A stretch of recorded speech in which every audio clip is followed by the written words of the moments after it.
Good morning friends. हम लोग पढ़ रहे थे न्यूक्लियोटाइड एंड न्यूक्लिक एसिड। आज हम पढ़ेंगे कैंसर में उपयोग होने वाले मेडिसिन, जिसमें आप स्टडी करोगे स्ट्रक्चर एंड सिम्पटम एंड उसके मेडिसिन के नाम। उसके बाद आप पढ़ोगे हाइपर यूरेसीमिया क्या होता है, ब्रेस्ट कोलोन क्या होता है, रेक्टम क्या होता है and DNA and RNA inhibitor क्या होता है। उसके बाद हम बात करेंगे 8 एजा गुआनिन, जो आपका बैक्टीरिया एंड फंगी के डीएनए को इनहिबिट करता है। ये चीज़ें आप इस वीडियो के लास्ट तक समझ जाओगे। तो सबसे पहले बात करेंगे एलोप्यूरिनॉल। आपने क्या पढ़ा था, इससे पहले आप रिवाइज कर लीजिए। आपने स्ट्रक्चर में पढ़ा था नाइट्रोजन बेस कंपाउंड दो होते हैं। किसमें पढ़ा था? डीएनए में। कौन कौन से?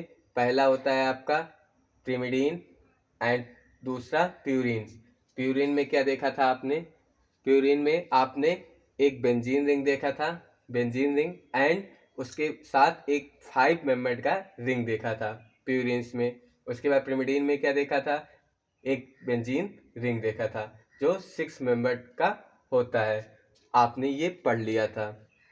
ये नाइट्रोजन बेस होता है जो डीएनए एंड आरएनए में प्रेजेंट होता है। इतना आपको समझ में आया?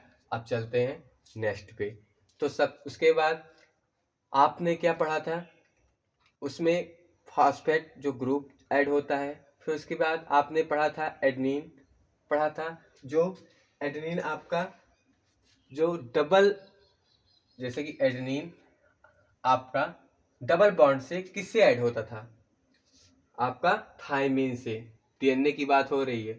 एडेनिन आपका डबल बॉन्ड से थायमीन से ऐड हुआ था एंड ग्वानिन आपका ट्रिपल बॉन्ड से किससे ऐड होता था? साइटोसिन से होता था। C means cytosine. डीएनए की बात हो रही है। यहाँ थायमीन के स्थान पे अगर आपका यूरेसिल आ जाता है तो आपका आरएनए हो जाता है, बट ये डीएनए है तो बस आरएनए में यहाँ यूरेसिल आ जाता है थायमीन के स्थान पे। ये चीज़ें डिफरेंट थी, इससे पहले वाले वीडियो में आपने पढ़ लिया है। आज हम पढ़ेंगे कैंसर में उपयोग होने वाले मेडिसिन एंड स्ट्रक्चर आप देख रहे हो, एंड आपको ये डिजीज भी बताएंगे एंड नाम भी बताएंगे, ब्रांड नेम भी बताएंगे। आप जान जाओगे कैंसर में जो उपयोग होते हैं उनकी दवा। कैंसर कैसे होता है? सेल के ग्रोथ से होता है। तो पहली बात करते हैं एलोप्यूरिनॉल की। एलोप्यूरिनॉल में आप कौन सा रिंग देख रहे हो? प्यूरिन्स देख रहे हो। आपको अभी मैंने बताया एक बेंजीन रिंग होता है एंड 5 मेंबर का एक रिंग होता है। इसमें आप क्या देख रहे हो? प्यूरिन्स में एंटी क्लॉकवाइज नंबरिंग होती थी। कैसे होती थी? यहाँ से स्टार्ट होती थी ना, एंड 1 2 3 4 5 6, उसके बाद 7 8 9 ऐसे होती थी। और प्रिमिडीन में क्या होता था? क्लॉकवाइज होता था। 1 2 3 4 5 6 7 8 9, जैसे क्लॉक चलता है, मीन्स आपकी घड़ी चलती है ऐसे। एलोप्यूरिनॉल का यूज क्या करोगे आप? गाउट मीन्स क्या होता है? गठिया रोग। आपने सुना होगा गठिया रोग, जो आपके कैसे होता है? यूरिक एसिड आ जाता है। आप अभी हम समझाते हैं गोट। इसका हिंदी जान लो, अगर कहीं गोट आ जाए, अगर हिंदी मीनिंग नहीं जान रहे हो तो कंफ्यूजन होगी। गोट मीन्स होता है गठिया रोग। इस पेन की यूज कर ले हम, गठिया रोग कैसे होता है ये भी हम जानते हैं। आप में अगर यूरिक अम्ल, यूरिक यहाँ पे आपको दिख रहा होगा, बात करेंगे गोट की। यूरिक अम्ल या फिर यूरिक एसिड लिस्ट बात में करेंगे। यूरिक एसिड अगर आपके बॉडी में मात्रा ज़्यादा हो गई तो आपको गठिया रोग से या फिर हाइपर यूरिसीमिया सिम्टम देखने को मिलता है। कैसे ये यूरिक एसिड आपके बॉडी में ज़्यादा होगा इसको समझते हैं। जैसे कि आपका और भी आपको डिजीज देखने को मिलेगा, जैसे कि किडनी स्टोन, पथरी जिसे बोलते हैं, एंड और भी चीज़ें देखने को मिलेंगी। जैसे कि यूरिक एसिड बढ़ता क्यों? जोड़ों में दर्द आपके होने लगेगा। यूरिक एसिड तब बढ़ता है जब आपकी किडनी यूरिन को फिल्टर नहीं कर पाती एंड आपके बॉडी में यूरिन की मात्रा अधिक हो जाती है तो वहाँ पर यूरिक एसिड देखने को मिलते हैं, आपके बॉडी में कलेक्ट होने लगते हैं। तो यूरिक एसिड जब कलेक्ट होने लगते हैं तब क्रिस्टल्स बोलते हैं इसके कलेक्ट होने को। तो यूरिक एसिड क्रिस्टल देखने को मिलते हैं आपके बॉडी पार्ट में, जो कि गोट एंड किडनी स्टोन हो सकते हैं। आपको पता होगा, आप इसीलिए पानी ज़्यादा पीजिए, टॉयलेट बराबर जाइए। पानी की मात्रा कम से कम एक एडल्ट पर्सन को 4 से 5 लीटर होनी चाहिए। फिर उसके बाद बात करेंगे सेकेंड की, 5 फ्लोरोयूरेसिल की। ब्रेस्ट में सीना होता है, इसे हिंदी में बहुत लोग छाती बोल सकते हैं। फिर कोलोन क्या होता है आपका, बड़ी आंत होती है, इंटेस्टाइन, आंत की इंग्लिश इंटेस्टाइन कहते हैं। तो इसकी जो लेंथ होती है इंटेस्टाइन की 1.5 मीटर होती है।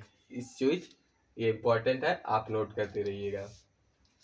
1.5 होती है। क्या करती है आंत, ये H2O और NaCl के रिहाइड्रेशन का वर्क करती है। क्लोन बड़ी आंत, इसमें अगर कोई भी आपके सिम्टम देखने को मिलती है तो 5 फ्लोरोयूरेसिल का यूज किया जाता है। रेक्टम क्या होता है, कोई बताए? अगर रेक्टम जानते होंगे तो आपने पढ़ा होगा, जो आपका मलाशय, इसकी हिंदी तो मलाशय होती है हिंदी मीनिंग, बट आप जहाँ लास्ट बृहदांत बोलते हैं, लास्ट बृहदांत जो आपके अंतिम पार्ट होता है उसको रेक्टम बोलते हैं। स्टमच में अगर आपकी देखने को डिजीज मिलती है, जैसे कि आपको कैंसर हो गया, तो वहाँ पे 5 फ्लोरोयूरेसिल यूज होता है। अब देख लीजिए, गोट से रिलेटेड एंड हाइपरयूरेसीमिया में आपने देखा ये सिम्टम होता है तो वहाँ पे एलोप्यूरिनॉल ड्रग दिया जाता है। ब्रेस्ट में, कोलोन में, रेक्टम में, स्टमच में, इन चीज़ों पे अगर आपको कहीं भी दिक्कत है, सिम्टम इस प्रकार के हैं, तो डॉक्टर को दिखाइएगा, तो वो आपको लिखेंगे 5 फ्लोरोयूरेसिल की टेबलेट। फिर इसके बाद बात करेंगे थर्ड की। आपने देखा, फर्स्ट में आपने देखा एलोप्रिनॉल में आपको कौन सा स्ट्रक्चर मिलता था, स्ट्रक्चर याद करिएगा क्योंकि ये ऑप्शन में जरूर आएगा। क्या मिला आपको, प्यूरिन्स मिला। 5 फ्लोरोयूरेसिल में आपको क्या मिला, पिरिमिडीन मिला। थर्ड की बात करते हैं आप, 6 मार्केप्टोप्यूरिन की। नाम में ही आ गया है प्यूरिन, तो प्यूरिन स्ट्रक्चर से आपको पता चल गया कि स्ट्रक्चर इसकी प्यूरिन है। तो फिर बात करेंगे ये क्या करता है, डीएनए एंड आरएनए को इनहिबिट करता है। आरएनए आपका क्या करता है, प्रोटीन सिंथेसिस करता है। डीएनए क्या करता है, आपका सेल डिवीजन जो वर्क होता है, जैसे कि सेल ग्रोथ होने लगते हैं 2, 4, 8, 10 ऐसे, उनको इनहिबिट कर देता है, उनको रोक देता है। कैंसर में उपयोग होता है 6 मार्केप्टोप्यूरिन का। फिर बात करेंगे 8 एजाग्वानिन, ये कहाँ यूज होता है, इसमें आपको कौन सा स्ट्रक्चर मिल रहा है, प्यूरिन का स्ट्रक्चर मिल रहा है। प्यूरिन प्यूरिन प्यूरिन, ये सिंगल है तो प्रिमिडीन, ये चीज आप याद कर लीजिएगा। 8 एजाग्वानिन आपके बैक्टीरिया एंड फंगी में यूज होता है। इससे रिलेटेड अगर आपको कोई भी डिजीज हो गया जो स्ट्रॉन्ग इनहिबिटर एक्टिविटी कहलाएगा, बैक्टीरिया एंड फंगी से हो गया तो strong inhibitor activity bacteria and fungi disease आप में हो गया, तो वहाँ पे 8 एजाग्वानिन दिया जाता है। वर्क क्या करता है ये क्या करता है, आपके बैक्टीरिया के डीएनए, बैक्टीरिया में भी न्यूक्लियस होता है, न्यूक्लियस में डीएनए आरएनए होता है, उसको इनहिबिट कर देता है। ये चीज़ें यूज होती है। ये आपकी ड्रग्स हो गई। ड्रग्स में रिलेटेड आपने बेसिक चीज़ें देख लिया, क्या यूज हो रहा है क्या नहीं, आपके इसमें ज़रूर से पूछेगा 1-2 क्वेश्चन। चलिए चलते हैं, अब नेक्स्ट वीडियो में हम सेकंड पॉइंट लाएंगे। Thank you so much.